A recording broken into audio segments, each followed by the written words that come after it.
तो दोस्तों देखते हैं एवरेज में बचा हुआ टॉपिक क्या क्या बच गया हमारा एक वेटेड एवरेज का कंसेप्ट बचता है और एक हमारा बचता है क्रिकेट से रिलेटेड क्वेश्चन। क्रिकेट से रिलेटेड क्वेश्चन एग्जाम में काफ़ी पूछे जाते हैं, तो उनको देखेंगे कि क्या आपका तरीका होना चाहिए करने का कि आप क्रिकेट के क्वेश्चन को कैसे मेंटली आप सॉल्व कर सकते हैं।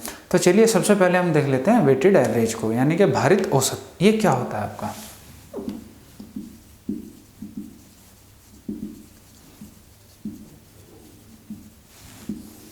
वेटेड एवरेज के क्वेश्चन आपसे एग्जाम में पूछे जाते हैं। ये वेटेड एवरेज कुछ नहीं है, ये आपका सेम जो आप सिंपल एवरेज निकालते हो वही होता है। बस इसमें और उसमें फ़र्क क्या होता है?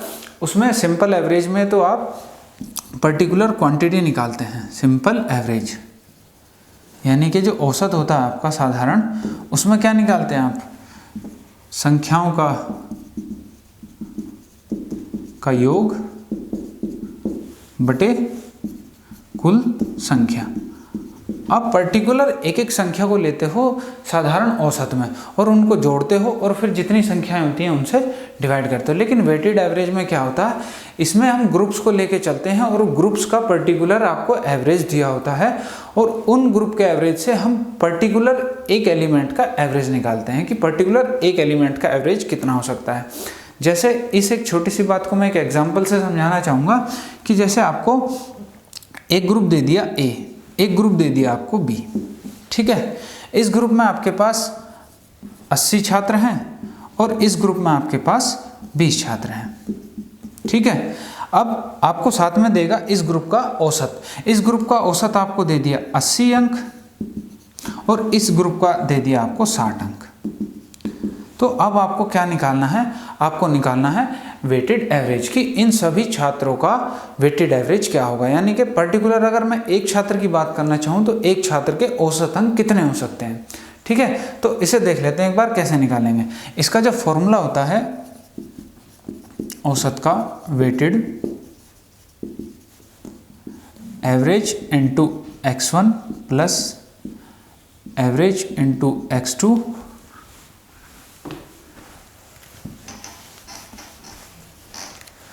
प्लस ऐसे ही चलती रहेगी series an into x n upon x1 plus x2 plus x3 और ये चलती रहेगी आपकी xn, जहाँ पे ये आपकी ग्रुप की संख्या होगी और यहाँ पे a आपका एवरेज होगा पर्टिकुलर ग्रुप का।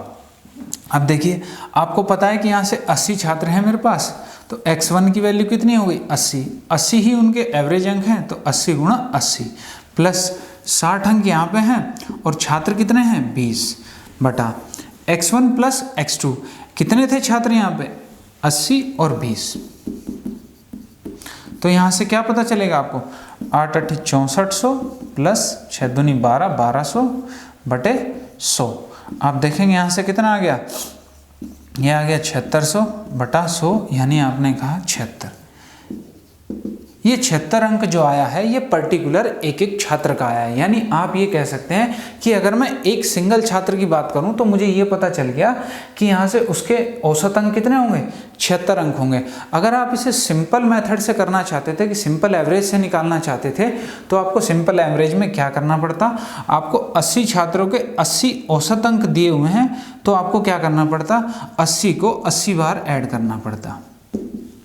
ऐसे ही फिर आपको 60 को 20 बार ऐड करना पड़ता, वो आपका सिंपल एवरेज हो जाता है। और ये आपका जो हमने इस मेथड से किया है ये आपका वेटेड एवरेज हो जाता है। एक वेटेड एवरेज में बहुत अच्छी बात आपको याद रखनी है कि वेटेड एवरेज से जो हमें औसत पता चलता है, जो एवरेज हमें पता चलता है, वो हमेशा उस वाली संख्या के पास होगा, उस ग्रुप के पास होगा जिस ग्रुप का भार ज़्यादा होगा। अब ये भार क्या होता है ये देख लेते हैं। जैसे मैंने आपसे कहा कि यहाँ पे जो ए ग्रुप था हमारा, उसमें कितने छात्र थे? 80 छात्र थे और बी ग्रुप में कितने छात्र थे हमारे? 20 छात्र थे। तो अब आप ये सोच के देखिए कि 80 छात्र इनका जो भार है, मतलब एक तरीके से इनकी जो इम्पोर्टेंस है वो 80 छात्रों की इम्पोर्टेंस ज़्यादा है कि 20 छात्रों की इम्पोर्टेंस ज़्यादा है? तो आप कहेंगे 80 छात्रों की इम्पोर्टेंस ज़्यादा है, यानी कि इनका भार जो है वो ज़्यादा है। तो आप कहेंगे औसत भी इन्हीं के पास आएगा। देखिए हमारा औसत कितना आया है? 76 आया है और इन 80 का औसत अंक कितना था? 80 था, देख लो 76 जो है 80 के पास है, ना कि इस 60 के पास। तो एक चीज़ ध्यान हमेशा रखेंगे कि वेटेड एवरेज में जो हमारा औसत निकलेगा वो हमेशा जिस ग्रुप का भार ज़्यादा होगा उसी के पास होगा। जैसे एग्जाम में क्वेश्चन आ जाते हैं कि वेटेड एवरेज बताओ, तो आप थोड़ा सा अपना दिमाग लगाएंगे कि आपको दो चीज़ें दी, दो ग्रुप दिए हुए हैं, तो जो आपका आंसर होगा वो उसी ग्रुप के पास होगा, उस ग्रुप के एवरेज के पास होगा जिस ग्रुप का भार ज़्यादा होगा, यानी कि जिस ग्रुप की इंपॉर्टेंस ज़्यादा होगी, जहां आपको ज़्यादा चीज़ दी होंगी जिस ग्रुप में, उस ग्रुप के एवरेज के आसपास आपका वेटेड एवरेज आएगा। जैसे यहाँ पे आया है 80 के आसपास आपका 76 आया है। ठीक है, तो ये था आपका वेटेड एवरेज का कंसेप्ट। और इस पे देख लेते हैं क्वेश्चन कैसा आता है, उसे देख लेते हैं कि आपको कैसे अटेम्प्ट करना था। तो देखिए दोस्तों, क्वेश्चन आपका क्या कह रहा है वेटेड एवरेज का। किसी कक्षा में छात्रों की कुल संख्या 80 है, यदि 50 छात्रों की औसत आयु 16 वर्ष है तथा शेष छात्रों की औसत आयु 20 वर्ष है, तो कक्षा के छात्रों की औसत आयु आपको ज्ञात करनी है, क्या होगी। ठीक है, देखिए आपको पर्टिकुलर ग्रुप दे दिए गए हैं। यहाँ पे आपके एक कक्षा है, कक्षा को दो ग्रुप में बांट दिया गया है। एक ग्रुप में 50 छात्र हैं और बचे हुए में शेष छात्र हैं। ठीक है, तो मैं अभी के लिए समझाने के लिए आपको ऐसा कर लेता हूँ, दो ग्रुप बना लेता हूँ कक्षा के, ए और बी। दो ग्रुप है मेरे पास, एक ग्रुप में 50 छात्र हैं मेरे पास, और बी ग्रुप में हमारे पास बचे हुए छात्र कितने हो जाएंगे 30, क्योंकि कुल छात्र कितने हैं हमारे पास, कुल छात्र हैं हमारे पास 80, बचे हुए छात्र हो गए हमारे पास बी। अब आपसे कहा गया कि इन 50 छात्रों का औसत है 16 वर्ष आयु, औसत आयु कितनी दी है हमें, 16 वर्ष दी है, और इन छात्रों की 30 की दी हुई है हमें 20 वर्ष। अब एक छोटी सी बात बताइए, जैसा मैंने आपको समझाया था कि जिस ग्रुप का वेट ज़्यादा होगा, जिस ग्रुप की इंपॉर्टेंस ज़्यादा होगी, एवरेज जो है उसी के आसपास आएगा। यानी आप ये कह सकते हैं यहाँ से देख के कि एवरेज जो है वो 16 के आसपास आना चाहिए। और वेटेड एवरेज हमेशा दोनों एवरेज के बीच में आएगा, और दोनों एवरेज के बीच की कोई वैल्यू होगी। आप ये नहीं कह सकते कि 16 से कम होगा या 20 से ज़्यादा होगा, वो इन दोनों के बीच में कहीं लाई करेगा। और किसके पास लाई करेगा, 16 वाली के पास, यानी कि 16 के नज़दीक होगा। चलिए इसे हम जो है कर लेते हैं, पहले इसे बेसिक से देखते हैं कि आपको इसे बेसिक से कैसे करना था, फिर हम अपने मेथड पे चलते हैं। ठीक है, अब देखिए पहले बेसिक से बता दूं मैं आपको। आपने कहा कि 50 छात्रों का एवरेज कितना था, 16 था, तो आपने कहा 50 गुना 16 प्लस 30 गुना 20 बटे टोटल छात्र कितने हो गए, 80 हो गए। तो यहाँ से आपको क्या मिल जाएगा, यहाँ से आपको वेटेड एवरेज मिल जाएगा। ठीक है, तो कितना हो जाएगा वेटेड एवरेज, 50 गुना 16 800 प्लस 600 बटे 80, यानी कि 1400 बटे 80। 800 से डिवाइड करोगे, 8 एकम 8, बच गया 6 60, 8 7 56, 40, 8 पंजे 40, यानी कि कितना आ गया 17.5 आ गया। देखो मैंने आपको बताया था कि जो हमारा वेटेड एवरेज निकलेगा वो उस ग्रुप के आसपास निकलेगा जिसकी इंपॉर्टेंस ज़्यादा होगी। तो देख लो आप, 50 छात्र ज़्यादा होते हैं, इनका भार ज़्यादा है, इनकी इंपॉर्टेंस ज़्यादा है, तो 16 के आसपास ही कितना आया 17.5, जो कि 20 से थोड़ा दूर है। ठीक है, अब हम अपने वाले तरीके से देख लेते हैं कि अपने वाले तरीके से हमें कैसे करना था। अपने वाले तरीके से क्या करना था हमें, आपको दिया है 50 छात्र 16, 30 छात्र 20 है। ठीक है, और आपको टोटल का निकालना है कि कितना होगा। अब देखिए यहाँ से कुछ भी आप एक वैल्यू ले लीजिए, इन दोनों में से उठा लीजिए। मैं मान लेता हूँ कि 16 ही इन 80 के 80 का क्या होगा, एवरेज होगा। 16 ही क्या होगा, इनका एवरेज होगा। अब देखिए, अब आप कहते हो कि 50 छात्र जो हैं इनका तो 16 है ही है, लेकिन ये जो हैं बाकी के बचे 30 छात्र, इनका कितना है, इनका है 20। तो अब आप देखिए कि मैंने 16 माना है, लेकिन कितना ज़्यादा है ये इससे, ये आपका 4 ज़्यादा है, ये 4 ज़्यादा है। 4 कितनों का ज़्यादा है, आप कहेंगे 30 छात्रों का 4 ज़्यादा है। तो आप कहेंगे 30 से गुणा कर लेता हूँ तो देखूंगा कितना ज़्यादा हो गया, 120 ज़्यादा हो गया। अब ये 120 जो डिवाइड होना है या जो बटेगा, कितने छात्रों में बटना है, आपको पता है कुल छात्र मेरे पास 80 हैं, तो आप इसे 80 से भाग कर दें। 4 दूनी 8, 4 तिये 12, 3/2 यानी कि 1.5, यानी कि अभी मेरा कितना एवरेज बढ़ना है, 1.5 बढ़ना है। तो आप 16 में कितना बढ़ा देंगे, 1.5 बढ़ा देंगे, आपको आंसर आ जाएगा 17.5। ये आपका आंसर हो जाएगा। ठीक है, ये आपको कैलकुलेशन बस माइंड में सोचना है कि कितना किससे क्या ज़्यादा है, क्या फ़र्क पड़ रहा है, उस चीज़ को देख के आप तुरंत ऐड करेंगे और तुरंत आपका आंसर आ जाएगा कुछ ही सेकंड में। इसमें इसी क्वेश्चन में आपसे कई बार ये भी पूछ लेता है कि जैसे आपको यहाँ पे कुल छात्र दे दिए जाएंगे और आपको एक ग्रुप दे दिया जाएगा, ए ग्रुप और एक बी ग्रुप दे दिया जाएगा। उसमें आपको ये नहीं बताया जाएगा कि छात्र कितने हैं, ए में कितने हैं, बी में कितने हैं। बस आपसे इतना कह दिया जाएगा कि उनकी औसत आयु 16 है, उनकी औसत आयु 20 है, और आप मुझे ये बताओ कि इस ग्रुप में छात्र कितने होंगे और इस ग्रुप में छात्र कितने होंगे। ठीक है, तो इसी क्वेश्चन से मैं आपको वो समझा देता हूँ मेथड कि उस टाइप में आपको किस टाइप का क्वेश्चन आपसे पूछा जाता है, और आपसे पूछा जाता है कि छात्रों की संख्या बताओ किस ग्रुप में कितनी होगी। चलिए उसे देख लेते हैं एक बार। तो चलिए देखिए, आपसे कहा गया कि कुल छात्र अब भी 80 हैं। एक ग्रुप था ए आपका, एक ग्रुप था बी आपका। इनकी औसत आयु 16 वर्ष थी और इनकी औसत आयु 20 वर्ष थी। ठीक है, और साथ में अब आपको वेटेड एवरेज देगा, यानी कि इनका जो पूरी कक्षा का जो औसत है वो आपको देगा, और वो हमने निकाला था अभी कितना, 17.5 निकला था। अब आपको इतनी चीज़ें गिवन होंगी क्वेश्चन में, और आपसे ये पूछ लेगा कि ए ग्रुप में कितने छात्र हैं और बी ग्रुप में आपके कितने छात्र हैं।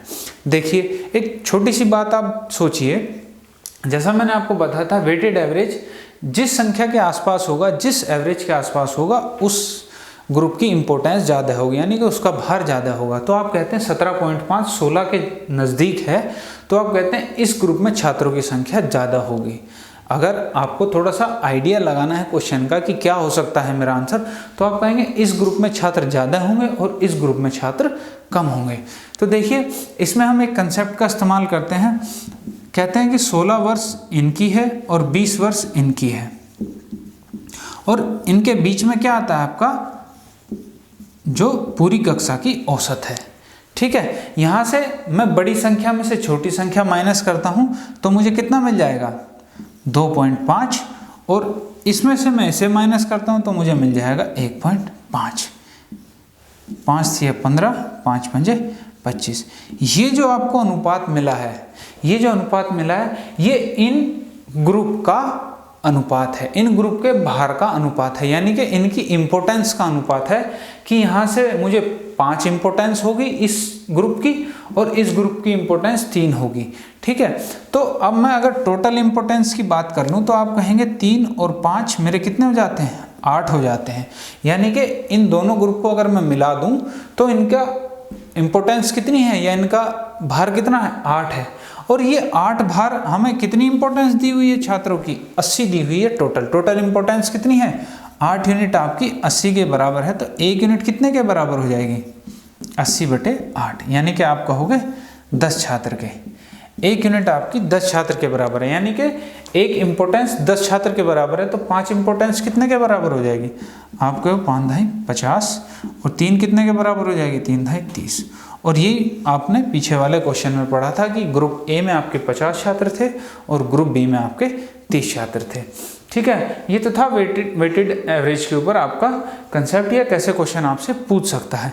चलिए अब जो है हम क्रिकेट से संबंधित सवालों को देख लेते हैं कि उनका क्या कंसेप्ट होता है, क्या तरीका होता है उन्हें निकालने का। चलिए देखते हैं। तो देखिए दोस्तों, कैसे करना है हमें, जैसे मैंने आपको अब की बार दे दिया कि कुल छात्र आपके 80 हैं। एक ग्रुप ए है जिसका औसत आयु 16 वर्ष है। एक ग्रुप आपके पास बी है जिसकी औसत आयु कितनी थी, 20 वर्ष थी। ठीक है, और साथ में आपको वेटेड एवरेज देगा, यानी कि आपसे कहेगा इन कुल छात्र जो 80 हैं मेरे, इनकी औसत आयु आपको दी होगी। औसत आयु कितनी निकली थी हमारी, 17.5 वर्ष। तो देखिए आप इसे कैसे कर सकते थे, आप इसे ऐसे कर सकते थे कि आपने मान लिया यहाँ पे इस ग्रुप में आपके छात्र कितने हो गए, x हो गए। इस ग्रुप में आपके छात्र हो गए 80 - x, क्योंकि कुल छात्र हमारे पास कितने हैं, 80 है। तो आप सीधा सीधा क्या करेंगे, आपको पता है 16 × x प्लस 80 - x गुणा 20। यहाँ पे मैंने आपको बताया था वेटेड एवरेज का फॉर्मूला, एवरेज इंटू संख्या ग्रुप की, एवरेज इंटू संख्या ग्रुप की, और बराबर क्या आ जाएगा आपका कुल छात्र 80 हैं और इनका कुल एवरेज कितना है 17.5 है। तो आप देखेंगे यहाँ से क्या मिल जाएगा आपको 16x प्लस 20 गुना 80 माइनस 20x बराबर 80 गुना 17.5। तो आप देखेंगे यहाँ से कि 16 और 20 माइनस का 4x बचेगा। मैं माइनस का 4x इधर लेके आ जाता हूँ और ये बची हुई संख्या इधर ले आता हूँ। तो आप देखेंगे 4x बराबर क्या हो जाएगा, ये संख्या इधर आएगी तो ये 20 गुना 80 में से ये माइनस हो जाएगी 80 गुना 17.5। आप यहाँ से 80 दोनों में कॉमन है, 80 ले लो। 20 माइनस 17.5 आपको पता है 2.5 बचेगा। 2.5 बचेगा तो 80 की आप 2.5 से गुणा करेंगे कितना आ जाएगा, या 4x बराबर है 4 से इसे काट दीजिए आ जाएगा 20।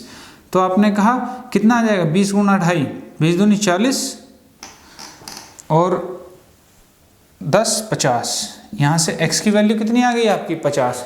और आपको पता चल गया कि एक ग्रुप में 50 छात्र हैं, बचे हुए यहाँ हो जाएंगे आपके 30 और ये आपका आंसर हो जाएगा। ठीक है, तो चलिए अब आप देख लेते हैं कि आप क्रिकेट से रिलेटेड सवालों को कैसे करेंगे, कैसे आपको अप्रोच करना चाहिए, क्या तरीका होना चाहिए।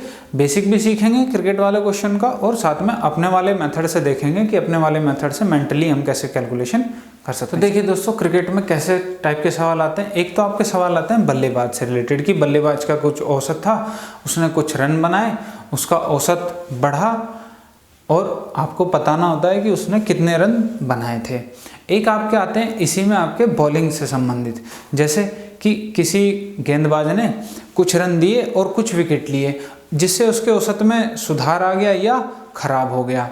तो आपको बताना होता है कि उसने कितने विकेट थे या आखिरी मैच के बाद उसके कितने विकेट हो गए। तो सबसे पहले आपको ये समझना है कि जो बल्लेबाज का जो औसत होता है, बल्लेबाज औसत जो होता है वो क्या होता है,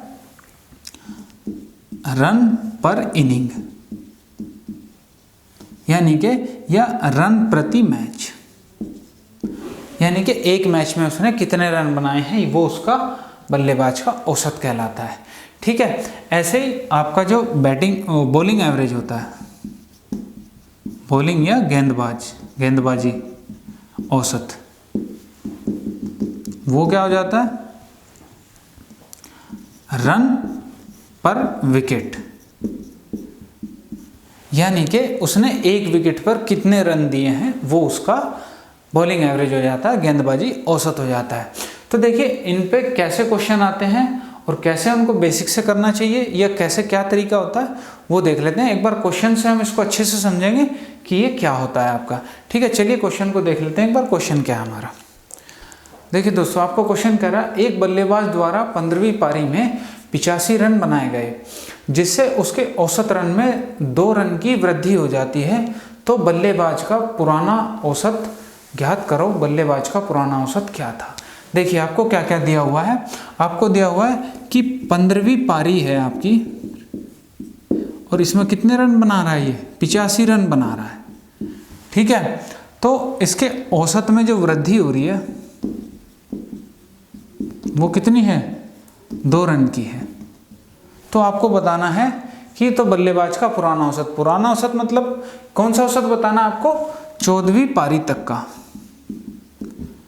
कि 14वीं पारी तक उसका औसत कितना था आपको ये बताना है। क्योंकि 15वीं पारी में तो उसने 85 रन बनाए हैं जिससे कि 2 रन की क्या हो गई है, औसत में वृद्धि हो गई है। तो सबसे पहले इसे बेसिक से देख लेते हैं कैसे होगा। देखिए मैं मान लेता हूं कि 14वीं पारी तक उसका औसत कितना था, x औसत था उसका। 14वीं पारी तक औसत कितना था, x था। अगर मैं 14 पारी तक रनों की बात करूं, यानी 14वीं पारी तक वो हर पारी में कितने रन बना रहा है, x रन हर पारी में बनाता आ रहा है। तो 14वीं पारी तक रनों की कुल संख्या कितनी हो जाएगी आपकी कुल संख्या हो जाएगी 14 गुणा, या कुल रन संख्या नहीं, कुल रन कितने हो जाएंगे 14 गुणा x। ये आपके कुल रन हो जाएंगे 14वीं पारी तक। अब उसने 15वीं पारी में कितने रन बनाए हैं, 85 रन बनाए हैं। तो मैं कह सकता हूं कि 14 गुणा x प्लस 85, ये कितनी पारियों के रन हो गए, ये कुल 15 पारियों के रन हो गए। अब आपको पता है अगर मुझे 15 पारी का औसत निकालना है तो आप कहते हो कि मैं इसे 15 से भाग दे दूंगा तो मुझे 15 पारियों का औसत पता चल जाएगा कितना है। ऐसे ही मुझे यहाँ 15 पारी तक औसत पता चलेगा। अब आप कह रहे हो कि 15वीं पारी में औसत में वृद्धि कितनी हुई है, 2 की वृद्धि हुई है। 14वीं पारी तक औसत x था और इसमें 2 की वृद्धि हो गई है, तो ये 15वीं पारी का आपका औसत हो जाएगा। इसमें आप मल्टीप्लाई कर लीजिए, 15 को इधर ले जाते हैं तो क्या आ जाएगा, 14x + 85 बराबर 15x + 30।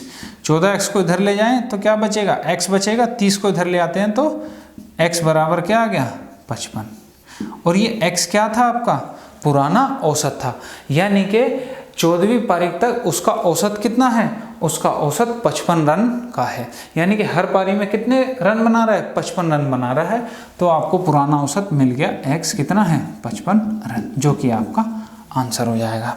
ठीक है, ये आपका आंसर हो जाएगा। अब इसे हम अपने मेथड से देख लेते हैं कि भाई हम अपने मेथड से कैसे से मेंटली सॉल्व कर सकते थे, बिल्कुल आराम से। तो देखिए दोस्तों, एक छोटी सी बात आप सोचिए दिमाग में कि ये जो औसत में वृद्धि हो रही है उसकी 2 रन की, ये औसत में वृद्धि कब होगी। मैं आपसे कहता हूँ कि 14वीं पारी तक उसका कोई औसत रहा होगा, कुछ भी रहा होगा औसत, मुझे नहीं पता कितना रहा होगा।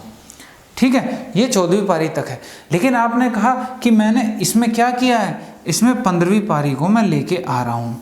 तो मैंने आपको बताया था आने जाने का खेल है, तो आपने कहा 15 इसके अंदर आया है, तो अगर 15 उसी औसत को लेके आता जो पहले था तो कोई दिक्कत नहीं थी। जैसे मैं आपसे कहूँ कि यहाँ पे 14 पारी का अगर 50 रन का औसत होता, तो अगर वो 15वीं पारी यहाँ पे लेके आता और 50 ही रन बनाता 15वीं पारी में, तो कोई दिक्कत नहीं थी, एवरेज पे कोई फर्क नहीं पड़ना था, क्योंकि 50 में आके 50 मिल गया, उससे कोई फर्क नहीं पड़ना था। लेकिन उसने फायदा दे रहा है 2 रन का, यानी कि उसने इस पुराने वाले औसत से अब की बार ज़्यादा रन बनाए होंगे, तभी तो वृद्धि हुई होगी। यानी कि फायदा लेके आया होगा, वही तो बटा होगा उन पारियों में। अब देख लेते हैं कितने का फायदा देके, कितने का फायदा दिया उसने, 2-2 का फायदा आपको हर पारी से मिल गया। अब देखो ये 2-2 पारी का फायदा किसे मिला, कितनी पारियों को मिला। आपने कहा 14 में ये 15वीं आके ऐड हो गई थी, तो कुल पारियां हो गई मेरी 15, तो यानी 2 का फायदा 15 पारियों को हुआ। तो आपने कहा कुल रन कितने, 30 रन का फायदा है मुझे। अगर 30 रन का फायदा है, मतलब कि ये 30 रन उसने उस पुराने वाले औसत से फालतू बनाए हैं। अगर ये रन ना बनाता तो उसका औसत वही रहता जो पहले था।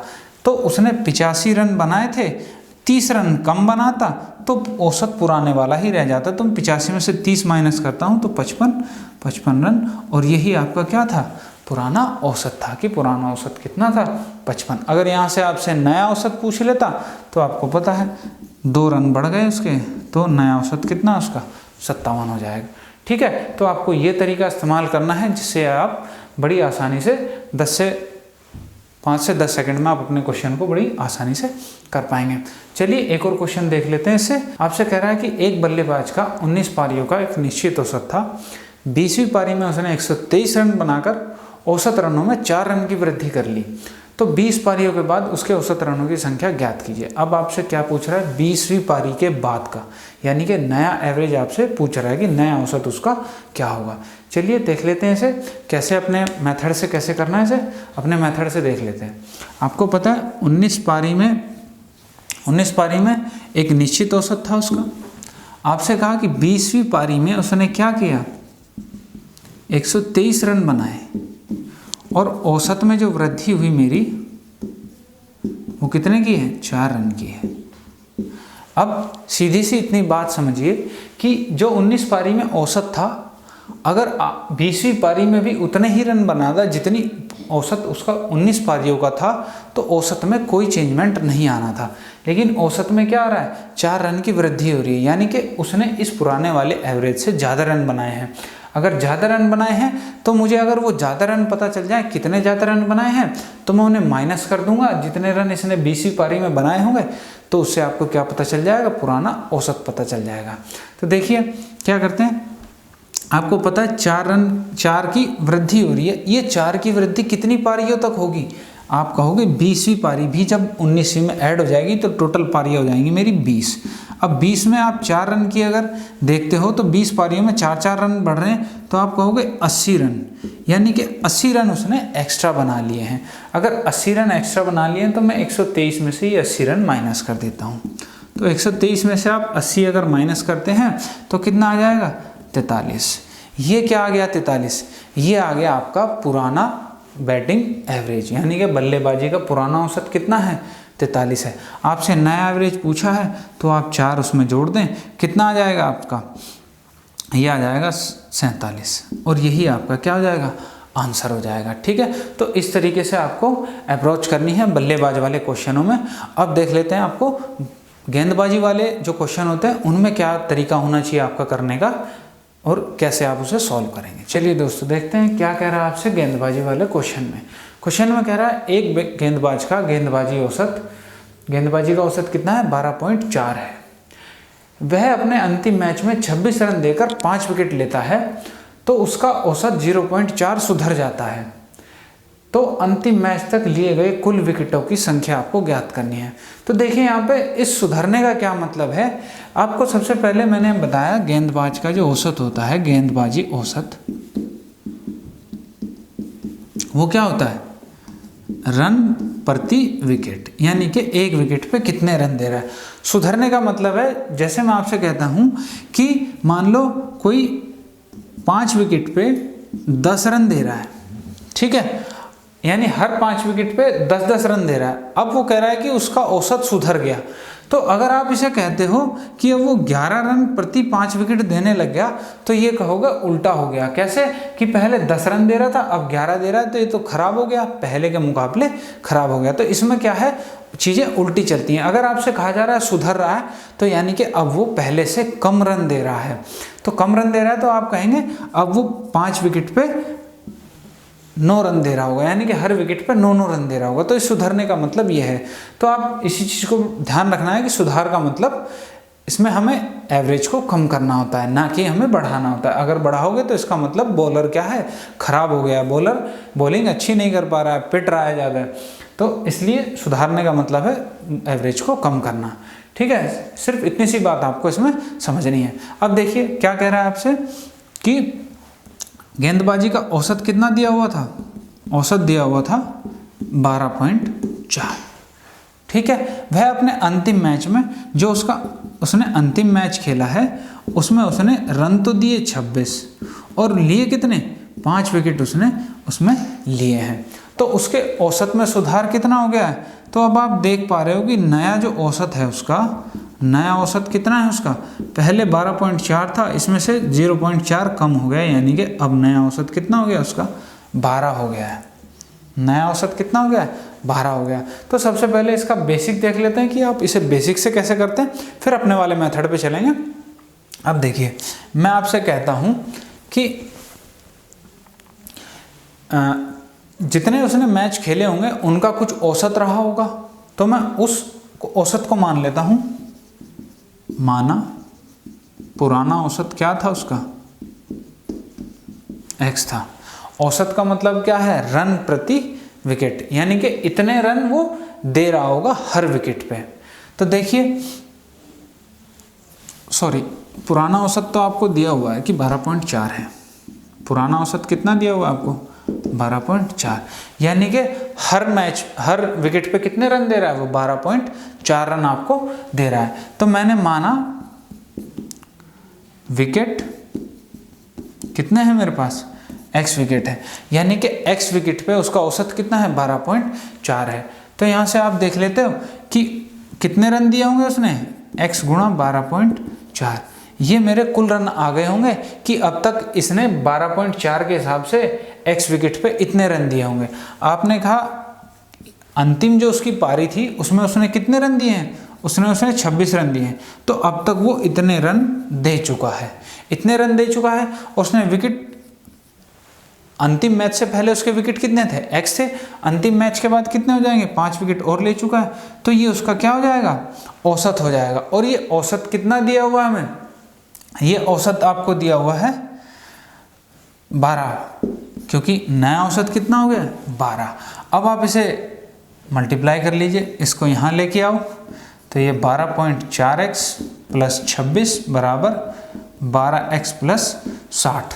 तो आप 12 को इधर लाओगे तो ये हो जाएगा 0.4x बराबर 60 में से आप 26 को माइनस करोगे, यहाँ से आपको मिलेगा 34।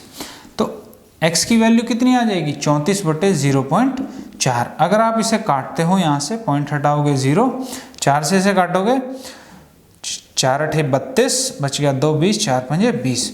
यानी कि आपको क्या मिला, x बराबर आपको मिला 85। यानी कि जो पुरानी विकेट थी, पुरानी जो विकेट थी आपकी वो कितनी है आपकी 85 है, क्योंकि हमने x माना किसे था, विकेट को। यानी कि पुराना जो मैच चला था वहां तक उसने x विकेट लिए होंगे, तो उसने कितने विकेट लिए 85। और आपसे मैच में क्या पूछा है, तो अंतिम मैच तक लिए गए कुल विकेटों की संख्या। तो अंतिम मैच में उसने कितने विकेट लिए थे, 5 विकेट और लिए थे, तो कुल विकेट कितने हो जाएंगे 90। ये आपका आंसर हो जाएगा। चलिए, ये तो था इसका एक बेसिक सा अप्रोच कि आप बेसिक से इसे कैसे निकालेंगे। अब हम अपने वाले तरीके से इसे देख लेते हैं कि अपने वाले तरीके से आप इसे कैसे सेकंडों में सिर्फ मेंटली कैलकुलेशन से इसे सॉल्व कर लेते हैं। चलिए देखते हैं। तो चलिए देखते हैं दोस्तों, हम इसको अपने तरीके से कैसे कर सकते थे। अब देखिए, आपको पता है जो पुराना औसत है वो कितना दिया हुआ है 12.4। औसत में सुधार कितना हो रहा है 0.4। यानी कि आप कह सकते हो कि जो हमारा नया औसत है वो कितना हो गया, 12 हो गया है। ठीक है, और उसने कहा है अंतिम मैच में उसने 26 रन दिए हैं और विकेट कितने लिए हैं, 5 विकेट लिए हैं। तो यहाँ पे आपको एक छोटी सी बात समझनी है कि औसत में जो सुधार आ रहा है, यानी कि 12.4 से 12 हो गया है, ये किसकी वजह से हुआ होगा। यानी कि अगर वो हर विकेट पे आज भी 12.4 ही रन दे देता तो औसत में कुछ सुधार नहीं होना था। क्यों? क्योंकि मैंने आपको बताया है कि औसत अगर वो ही चलता रहे पहले से ही, और औसत जितना ही काम होता रहे, तो औसत में कुछ भी बदलाव नहीं होता। यानी कि ये पुराना औसत था कि 12.4 रन प्रति विकेट वो दे रहा था, लेकिन नए में उसने कुछ रन कम दिए होंगे जिसकी वजह से उसका जो है ये औसत में सुधार आ गया। तो मैं ये देख लेता हूँ कि अगर वो पहले जितने ही रन देता तो आज उसे कितने रन देने चाहिए थे।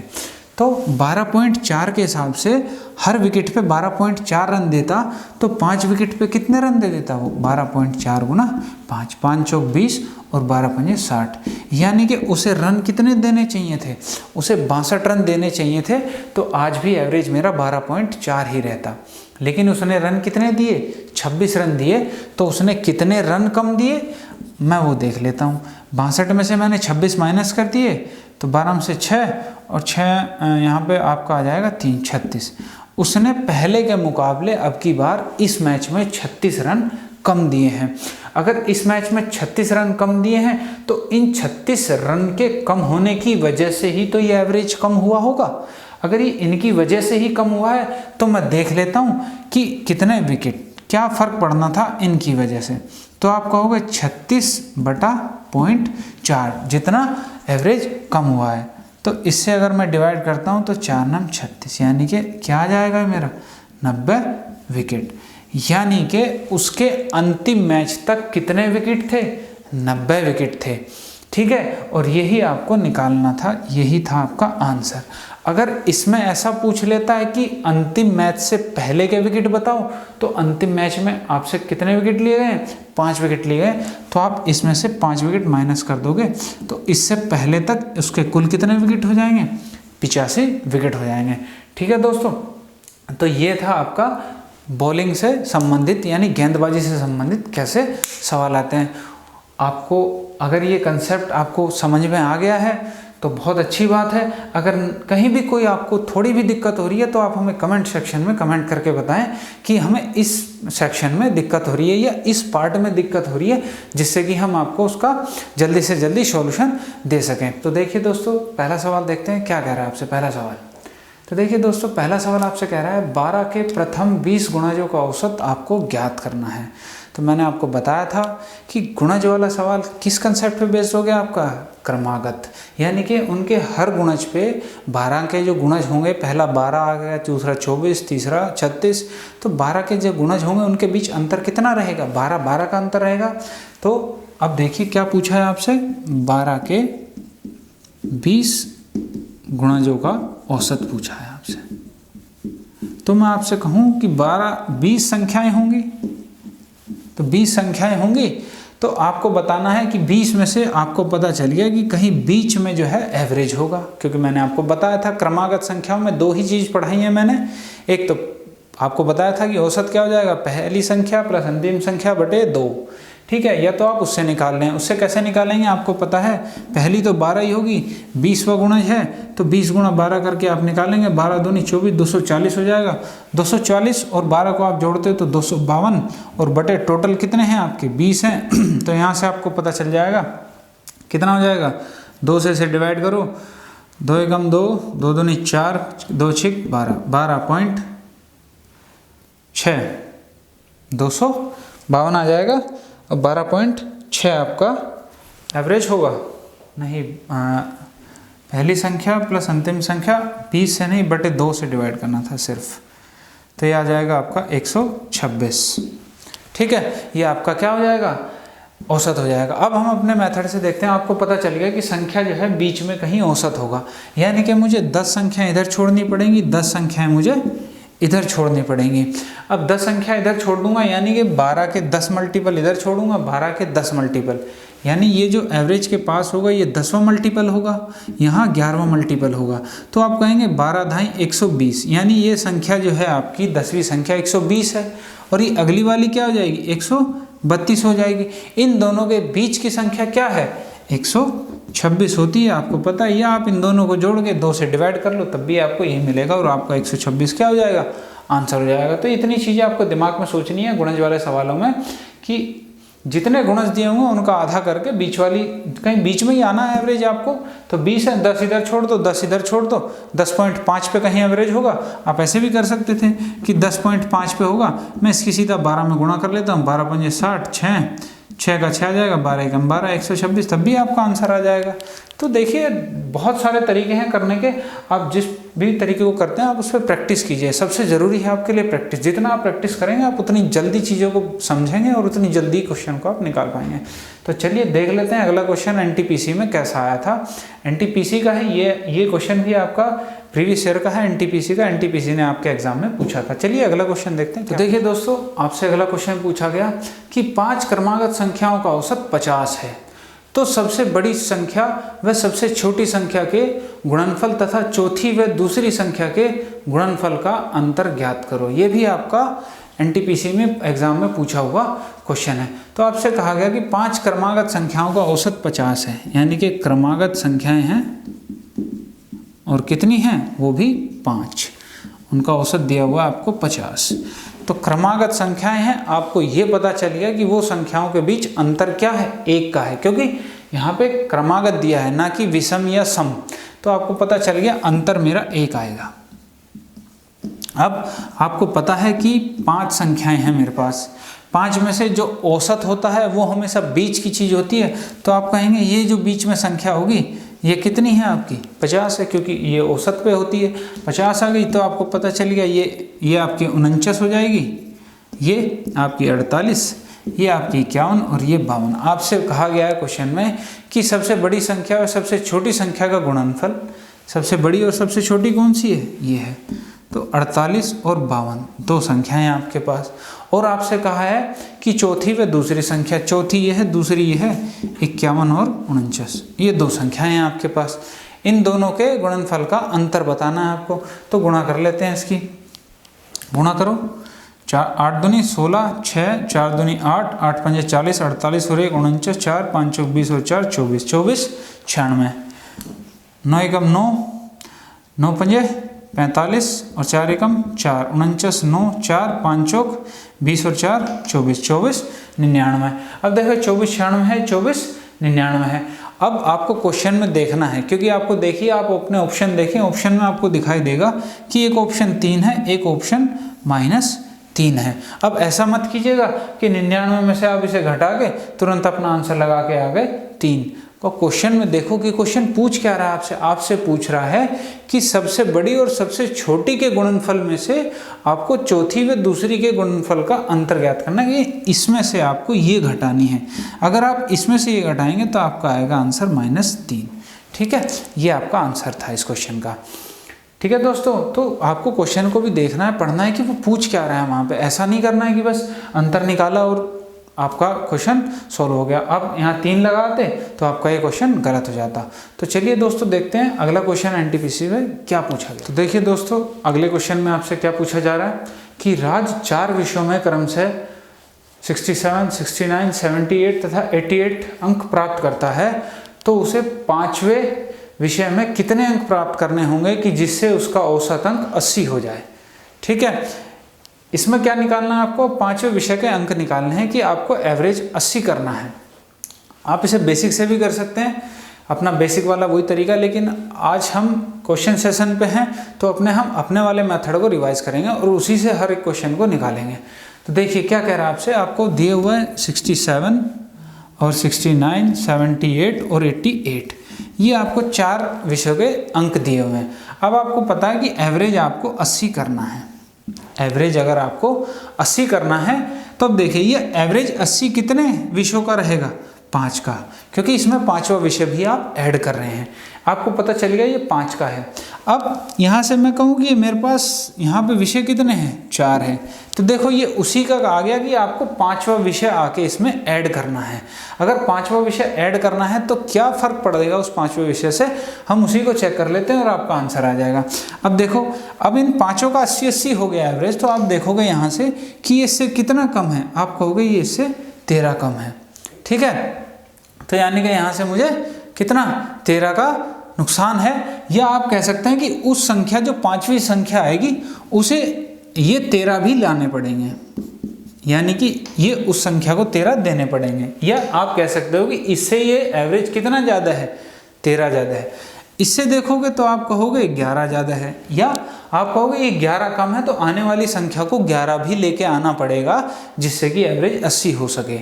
अब आप इसे देखोगे तो आप कहोगे कि ये भी 2 कम है, नई वाली संख्या जो आएगी उसे ये 2 भी लाना पड़ेगा ताकि वो 2 इसे दे दे, ताकि इसका भी 80 हो जाए। मुझे सबका 80 करना है तो मुझे कितना कितना इन्हें देना पड़ेगा वो चेक कर रहा हूँ मैं यहाँ पे। अब देखिए ये 88 है, ये 88 है, इसको 80 करना है तो मैं इसमें से 8 निकाल सकता हूँ। ये 8 निकाल के मैं इन्हें भी दे सकता था। ठीक है, तो मैंने वो यहाँ पे वही चीज़ चेक करी है कि मुझे इन्हें कितने कितने देने पड़ेंगे। अब देखिए 5वीं संख्या जो है 80 तो आनी ही आनी है, क्यों, क्योंकि 80 एवरेज होना चाहिए। तो यहाँ से देखेंगे आप कि 13 और 11 24 और 2 26 तो मुझे लाना पड़ेगा एक्स्ट्रा, और 8 नहीं लाना पड़ेगा। तो आपने देखा 26 में से अगर 8 जाते हैं तो कितना बचता है, 18, यानी कि उसे 18 एक्स्ट्रा लाना पड़ेगा, तब जो है 5 विषयों का एवरेज कितना हो जाएगा, 80 हो जाएगा।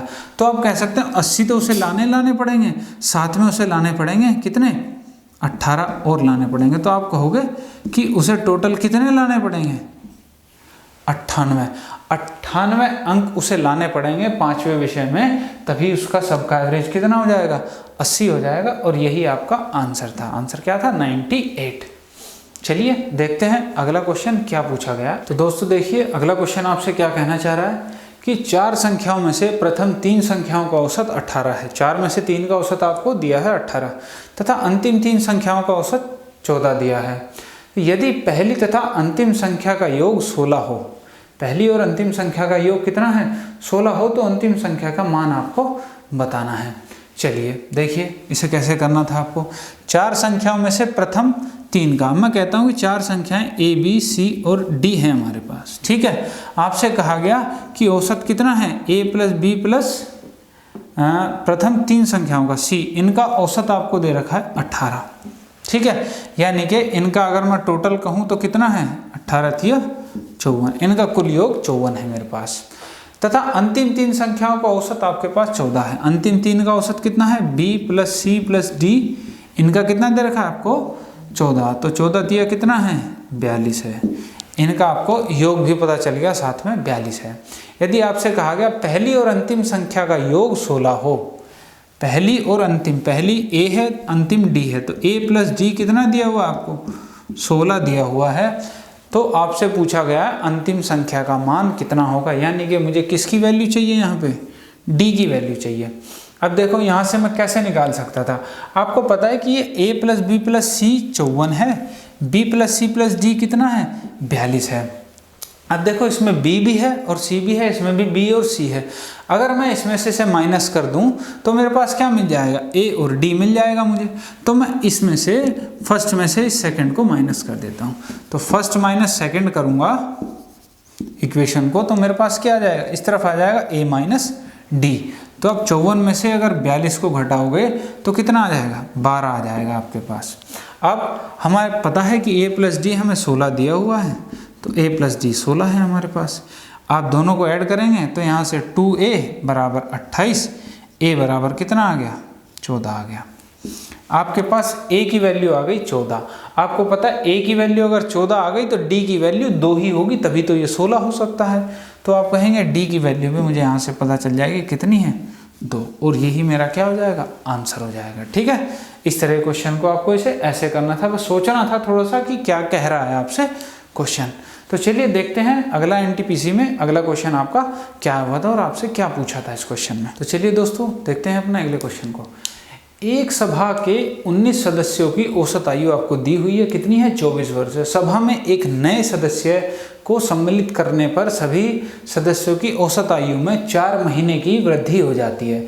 यानी कि कोई नया सदस्य आया और सबकी आयु कितनी बढ़ गई, 4 महीने आपकी बढ़ गई।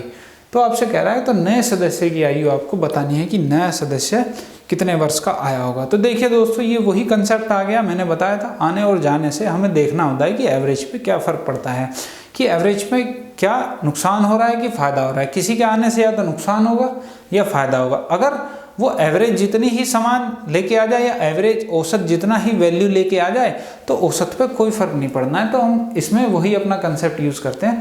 तो देखते हैं कैसे करेंगे इसे हम। आपसे दिया हुआ 19 सदस्य हैं और इनकी औसत आयु कितनी है 24 वर्ष है। अब देखिए 19 सदस्य हैं, अब इसमें एक नया सदस्य आ रहा है, यानी कि आप कहते हो कि यहाँ पे आके एक सदस्य आएगा। अब क्या हो रहा है, उसके आने से औसत में 4 महीने की वृद्धि हो रही है। यानी कि 4 महीने की वृद्धि किस में हो रही है, 4 महीने की वृद्धि 20 सदस्यों में होगी। क्यों, क्योंकि 20 सदस्यों में इसलिए होगी कि अब ये एक सदस्य भी आके यहाँ पे ऐड हो गया है। तो अब सदस्य हमारे कितने हो गए 20। तो हम सिर्फ इतनी चीज़ देख लेते हैं कि भाई अगर 4 महीने की वृद्धि हो रही है 20 सदस्यों में, तो टोटल कितनी वृद्धि हुई होगी, तो 20 गुणा 4 यानी आप कहोगे 80 महीने। यानी कि वृद्धि कितनी हुई, 80 महीने की हुई। तो यहाँ से मुझे क्या पता चला, यहाँ से मुझे ये चीज़ पता चली कि अगर वो नया सदस्य भी 24 वर्ष का आ जाता इनके पास तो कोई दिक्कत नहीं थी, एवरेज जो का त्यों रहना था। 24 में आके 24 जुड़ रहा है तो 24 पे कोई फर्क नहीं पड़ना, लेकिन एवरेज पे फर्क पड़ा 4 महीने का, 4 महीने की वृद्धि हुई।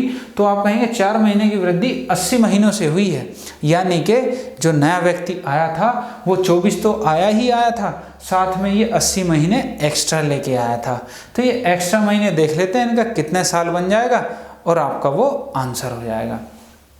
तो देखिए आप कहोगे 80 महीने हैं तो 80 से आप 12 से आप इसे डिवाइड करो तो आप कहोगे 12 चिक 72, 6 साल तो बैठ गए पूरे पूरे और बच गए 8 महीने।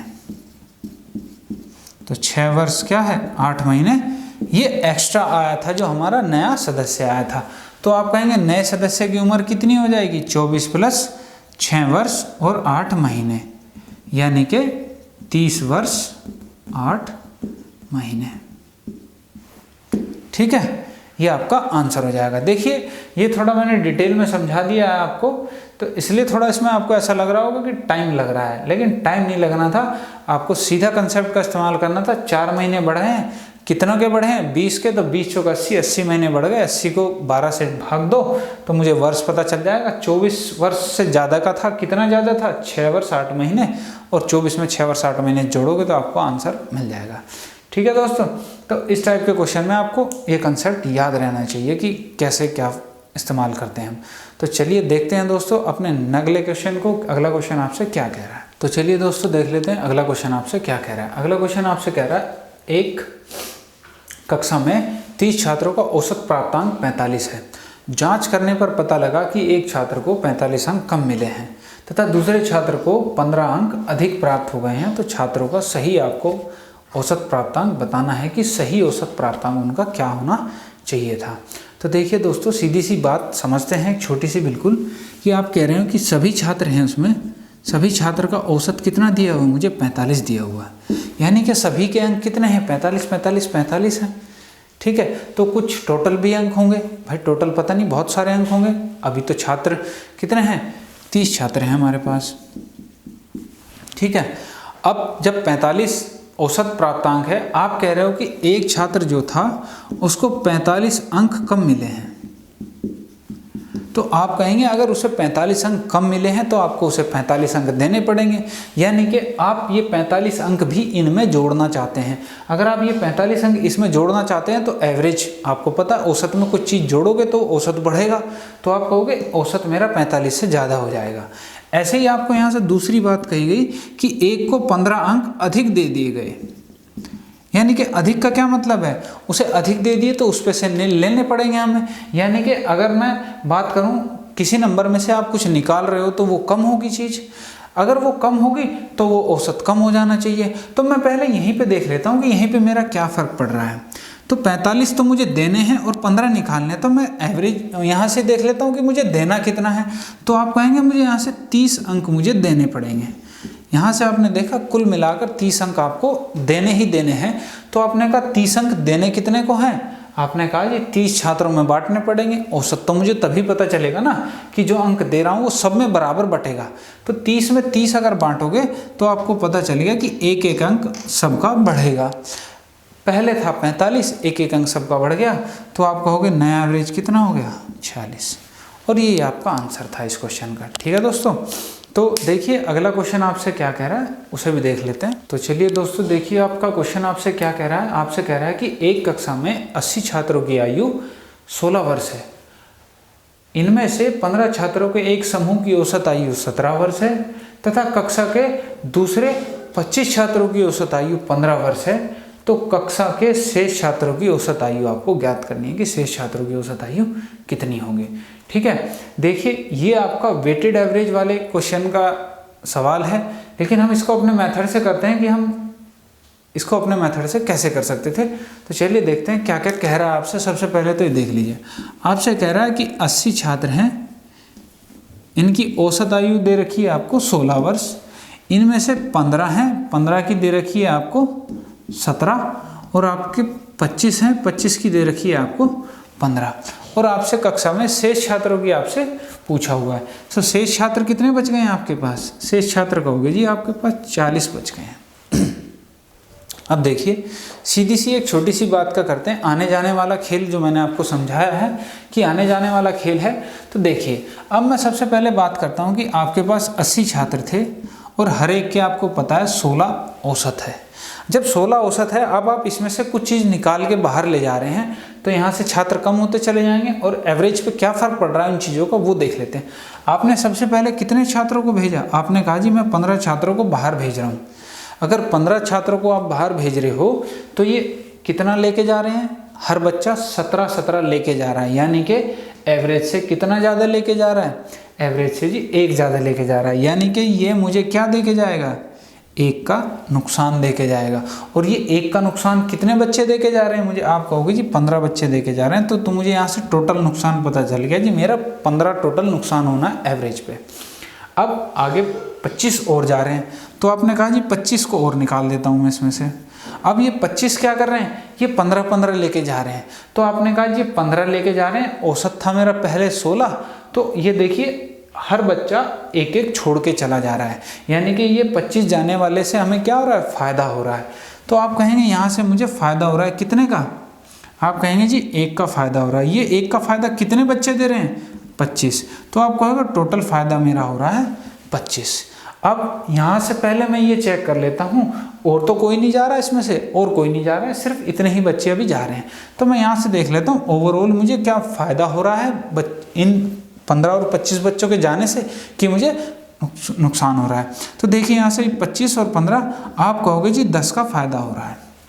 अगर 10 का फ़ायदा हो रहा है तो आप कहोगे ये 10 का फ़ायदा किस में बटेगा जी, जो यहाँ से जाने के बाद बच्चे बचे होंगे उनको ये फ़ायदा मिलेगा। अब कितने बच्चे चले गए हैं, आप कहोगे जी 15 और 25 40 बच्चे चले गए, 80 बच्चे थे तो बचे कितने होंगे, 40 ही बचे होंगे। तो ये जो 10 का फ़ायदा है ये कितने बच्चों में बटेगा, ये बटेगा जी 40 बच्चों में। आप इसे डिवाइड करोगे तो कितना आ जाएगा, 4 दूनी 8 और 4 पंजे 20, 16.25, 0.25, यानी कि हर बच्चे का एवरेज कितना कितना बढ़ जाएगा, 25.25 बढ़ जाएगा। तो आपसे पूछा गया था क्वेश्चन में शेष 40 का, तो शेष 40 का 16 तो रहेगा, साथ में 0.25 भी बढ़ जाएगा, यानी कि 16.25। ये आपका आंसर हो जाना था इस क्वेश्चन का। ठीक है दोस्तों, तो ऐसे क्वेश्चन में भी आप अपने कंसेप्ट का इस्तेमाल करें, बड़ी आसानी से होगा। नहीं तो आप कैलकुलेशन करेंगे, जोड़ घटा करेंगे, गुणा करेंगे, उसमें आपका टाइम ही वेस्ट होना है। तो आप कोशिश ये करें कि आप मेंटली सॉल्व करें चीज़ों को, और वो आपको तभी आ पाएगा जब आप इन पे प्रैक्टिस करेंगे। आप प्रैक्टिस करेंगे तभी आप टाइम बचा पाएंगे एग्ज़ाम में, अदरवाइज़ आप अपना टाइम नहीं बचा पाएंगे।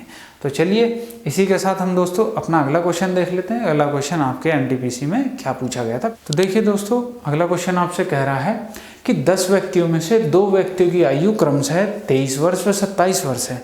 10 व्यक्ति हैं आपके पास, उनमें से 2 की आपको पता है 23 और 27 है। इनके स्थान पर 2 नए व्यक्तियों को सम्मिलित करने पर, यानी कि इन दोनों को निकाल दिया गया और इनकी जगह पे क्या हुआ, दूसरे 2 व्यक्तियों को यहाँ पे लाया गया। तो इनके सम्मिलित होने से क्या हुआ, उनकी औसत आयु में 2 वर्ष की वृद्धि हो गई, यानी कि जो पुराना औसत था उसमें कितना इंक्रीमेंट हुआ, 2 का इंक्रीमेंट हो गया। तो आपसे पूछा दोनों नए व्यक्तियों की औसत आयु कितनी हुई है। मैंने आपको पहले भी बताया है औसत में क्या था कि अगर औसत में वृद्धि हो रही है तो इसका मतलब क्या है कि वो जो आया है नया वो कुछ ज़्यादा लेके आया है। अगर ज़्यादा लाया है तो हम उस ज़्यादा को ही देख लेते हैं, वो कितना ज़्यादा लेके आया होगा, तो उससे हमें पता चल जाएगा कि दोनों का औसत आयु क्या है। तो चलिए दोस्तों देखते हैं क्वेश्चन को। देखिए आपसे कह रहा है व्यक्ति हैं आपके पास 10 में से आपको 2 की जानकारी है, एक तो है आपका 23 का और एक है आपका 27 का। ठीक है, और आपसे कह रहा है कि इनकी जगह पे 2 नए आए तो औसत कितना बढ़ गया, औसत में वृद्धि हो रही है 2 वर्ष की। देखिए अगर मैं आपसे इतनी सी बात कहूँ कि ये 23 और 27 का चले जाते और इनकी जगह पे 23 और 27 वाले ही आ जाते तो कोई फर्क नहीं पड़ना था औसत पे, लेकिन औसत में वृद्धि हुई है। इसका मतलब क्या है कि जो नए व्यक्ति आए हैं वो इनसे ज़्यादा वाले हैं, यानी कि इनसे ज़्यादा उम्र के हैं आपके वो व्यक्ति, दोनों के दोनों।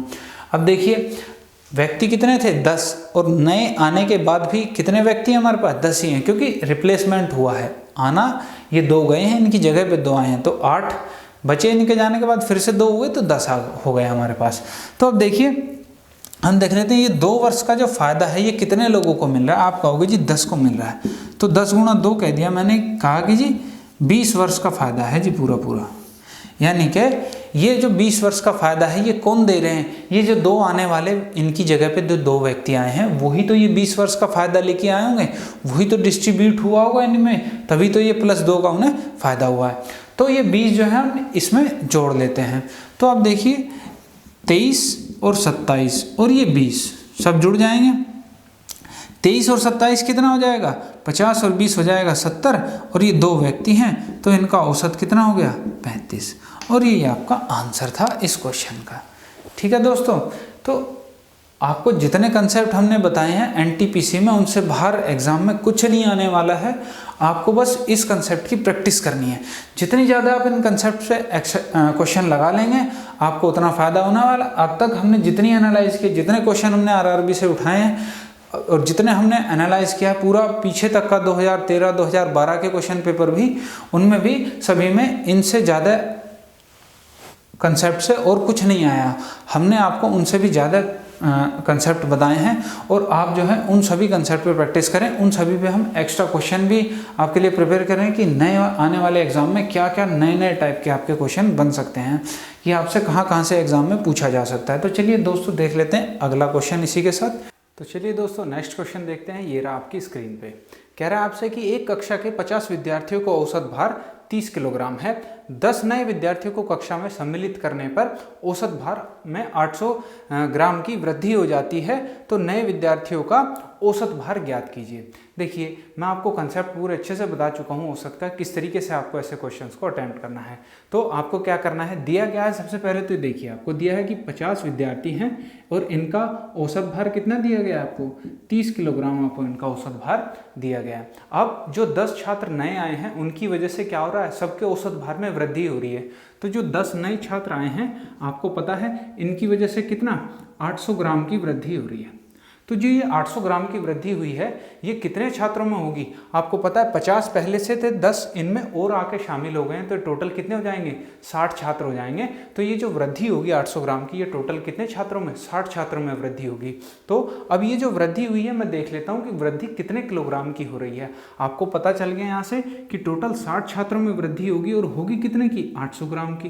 तो 60 गुना 800 ग्राम किया, कितना आ गया, 48,000 ग्राम, या आप कह सकते हैं 48 किलोग्राम। यानी कि जो वजन में कितनी वृद्धि हुई है, टोटल मिला के 48 किलोग्राम की वृद्धि हुई है इन 10 छात्रों के आने की वजह से। अब ये जो 48 किलोग्राम 10 नए छात्र लेके आए थे, इनकी वजह से तो वृद्धि हो रही है। अगर ये पहले की तरह जो 50 छात्रों का औसत था 30 किलोग्राम, अगर इतना ही वजन लेके आते तो औसत भार में कोई वृद्धि या कमी नहीं होने वाली थी, क्योंकि अगर ये भी सब 30-30 किलोग्राम के आते तो कोई फर्क नहीं पड़ता, औसत एज इट इज रह जाता आपका। लेकिन क्या हुआ कि औसत से कुछ ज़्यादा वजन लेके आए, जिनकी वजह से क्या हुआ, ये 48 किलोग्राम उनमें डिवाइड हो गया है या उनमें बढ़ गया। तो ये एक्स्ट्रा कितना लाए, 48 किलोग्राम 10 छात्र जो हैं एक्स्ट्रा लेके आए। तो अब मैं क्या करता हूँ, यहाँ से देख लेता हूँ कि औसत कितना बैठता है 48 किलोग्राम का 10 छात्रों पे। तो इसको 10 से मैं डिवाइड कर देता हूँ, तो आपको पता लग गया कि 4.8 किलोग्राम आ गया। यानी कि हर एक छात्र, जो 10 नए छात्र आए थे, वो हर एक छात्र कितना 4.8 किलोग्राम एक्स्ट्रा वजन लेके आया था, किससे, औसत से। तो आपको यहाँ पे पता लग जाएगा कि जो 10 नए छात्र हैं, इनका औसत भार कितना हो जाएगा, भाई 30 तो इनको लेके आना था और साथ में ये एक्स्ट्रा कितना लाए थे, 4.8 किलोग्राम। तो नया औसत भार कितना हो जाएगा इनका, 34.8 किलोग्राम। तो ये इनका नया औसत भार हो जाएगा, जो ये 10 नए छात्र होंगे। तो इस तरीके से आप जो है इजीली क्वेश्चन को निकाल सकते हैं। चलिए आगे देखते हैं अपने नेक्स्ट क्वेश्चन को। तो देखिए दोस्तों, आपसे क्वेश्चन अब पूछा जा रहा है बल्लेबाज वाले सवाल से। तो देखिए दोस्तों, क्या कह रहा है आपसे क्वेश्चन, एक बल्लेबाज के द्वारा 12वीं पारी में 63 रन बनाए गए, जिससे उसके रनों के औसत में 3 रन की वृद्धि हो जाती है। तो बल्लेबाज का आपको पुराना औसत ज्ञात करना है। देखिए, मैंने सीधा कंसेप्ट बताया था आपको, इसमें भी क्या है, एक नई पारी पुरानी पारी में आके ऐड हो रही है। तो वही खेल है औसत का, कोई आ रहा है, अगर उतना ही लेके आया होता रन, या उतने ही रन बनाए होते उसने जितनी पहली पारियों में उसने बनाए हैं, तो औसत पे कोई फर्क नहीं पड़ना था, उसकी औसत रन संख्या वही रहनी थी जो पहले थी। लेकिन उसने इसमें 63 रन बना लिए और 3 रन बढ़ गया औसत, यानी कि उसने पहले औसत से ज़्यादा रन बनाए हैं, जिससे तभी तो उसका औसत बढ़ा है। तो हम ये देख लेते हैं कितने रन उसने एक्स्ट्रा बनाए थे, उससे हमें पता चल जाएगा कि उससे का पुराना औसत कितना था। तो चलिए दोस्तों, अपनी सॉलिड ट्रिक पे चलते हैं। क्या कह रहा है कि 12वीं पारी खेली उसने और 12वीं पारी में रन कितने बनाए, 63 रन। औसत में वृद्धि कितनी हो रही है, आप कह रहे हो जी 3 रन की वृद्धि हो रही है। जब 3 रन की वृद्धि है और ये औसत वृद्धि कितनी पारियों में हुई है, भाई 12वीं पारी खेली है, मतलब अब तक टोटल पारी कितनी हो गई हमारी, 12 पारी। यानी ये 3-3 रन कितनी पारियों में बढ़े हैं, आप कहोगे जी 12 पारियों में 3-3 रन का फायदा हुआ, तो आप कहोगे 36 रन का फायदा हुआ है। यानी कि ये जो 12वीं पारी खेली, इसमें इसने इस 36 रन एक्स्ट्रा बना दिए, तभी तो इसका 3-3 रन बढ़ गया। ये 36 रन ही तो इन 12 पारियों में डिवाइड हुए हैं। तो आप कहोगे ये जो 36 रन है मेरे, ये इसने एक्स्ट्रा बना लिए। अब इस एक्स्ट्रा को मैं माइनस कर देता हूँ, जितने रन इसने बनाए हैं 63 में से मैं 36 माइनस करूँगा तो कितना आएगा, 13 में से 6 गए 7, 5 में से 3 गया 2। यानी कि अगर वो 27 रन बनाता तो उसके पुराने एवरेज में कोई तब्दीली नहीं आनी थी, तो उसका पुराना एवरेज ऐसा का ऐसा ही रह जाता। तो मुझे ये पता चल गया कि ये क्या है, इसका पुराना एवरेज। अगर आपसे इस क्वेश्चन में ये पूछ लेता कि भाई नया एवरेज क्या होगा, तो आप नया एवरेज बता सकते हैं कि भाई 3 रन बढ़ रहा है, तो नया एवरेज कितना हो जाएगा इसका, 30 हो जाएगा ना एवरेज। ठीक है दोस्तों, तो ये था आपका क्रिकेट से रिलेटेड सवाल कि क्रिकेट से रिलेटेड सवाल को कैसे आप मेंटली सॉल्व कर सकते हैं। चलिए क्रिकेट पे 1-2 क्वेश्चन और देख लेते हैं कि आप कैसे उन्हें सॉल्व कर सकते थे। तो चलिए दोस्तों, क्या कह रहा है आपसे अगला सवाल क्रिकेट से रिलेटेड। एक क्रिकेट खिलाड़ी का 10 पारियों का औसत आपको दिया हुआ है, कितना है? 10 पारियों की औसत रन संख्या 42 थी, यानी कि 10 पारियों में कितने थे औसत? 42 रन। यानी कि अगर हर पारी की बात करूं तो हर पारी में कितने रन? 42 रन थे। तो उसे अपनी अगली पारी में कितने रन बनाने होंगे जिससे उसके औसत रन में 5 रनों की वृद्धि हो जाए। यानी कि अब आपसे पूछा गया कि अब अगली पारी वो जो खेलेगा उसमें वो कितने रन बनाए कि उसका औसत 5 रन से बढ़ जाए। यानी कि देखो सिंपल सी बात है, 10 पारी है, उसका 10 पारियों का औसत कितना दिया हुआ है? 42 है। अब आपसे इतनी सी बात कह रहा है कि वो 11वीं पारी भी खेलना चाहता है, मतलब पारी टोटल कितनी हो जानी चाहिए? 11 और 5 औसत भी बढ़ जाए तो आप कह रहे हो कि कितना हो जाए औसत? 47 हो जाए। अब आप या तो इसे ऐसे कर सकते हो कि 11 के 47 में गुणा करो, 10 के 42 में गुणा करो, फिर आप जो है उसका माइनस करो तो आपको पता चल जाएगा 11वीं पारी में रन कितने बने। या अपनी मेंटली सॉल्व कर लेते हैं, भाई इतना टाइम कहाँ एग्जाम में लगाना है। देखिए आपसे कहा कि 5 रन बढ़ रहे हैं, तो 5 रन बढ़ कितने के रहे हैं? आप कहोगे जब 11वीं पारी खेलेगा तभी तो बढ़ेंगे 5 रन, कि 10 पारी तक तो पता ही है 42 है। तो ये 5 रन का फायदा मिलना किसे है? 11 पारियों को मिलना है। तो आप कहेंगे कितना? 55 रन उसे एक्स्ट्रा बनाने पड़ेंगे ताकि उसका एवरेज 5 बढ़ जाए। तो 42 तो उसे बनाना ही पड़ेंगे, साथ में कितने? 55। तो 42 और 55 जोड़ देंगे, 5 और 2 7 97। तो उसे कितने रन बनाने पड़ेंगे? 97 रन उसे अपनी पारी में बनाने पड़ेंगे। ठीक है दोस्तों, तो ये था आपका बल्लेबाजी से रिलेटेड। एक सवाल आपका बॉलिंग से रिलेटेड भी देख लेते हैं कि बॉलिंग से रिलेटेड कैसा एग्जाम में आने की संभावना है। तो देखिए दोस्तों, आपसे कह रहा है कि एक क्रिकेट खिलाड़ी जिसका गेंदबाजी का औसत 13.8 है, वह अपने अंतिम मैच में 25 रन देकर औसत में 0.8 का सुधार करता है। यानी कि पहले 13.8 था, सुधार का मतलब है कि 13.8 से कम हो गया है। ये नहीं कि आप कहो कि 13.8 में 0.8 में जोड़ दूं, नहीं, 13.8 से कम हो गया, यानी कि अब उसका जो औसत है वो कितना हो गया है? 13 हो गया है। तो आपको बताना उसके अंतिम मैच तक लिए गए विकेटों की संख्या कितनी, यानी कि अंतिम मैच के बाद उसने टोटल कितने विकेट वो ले चुका है अब तक।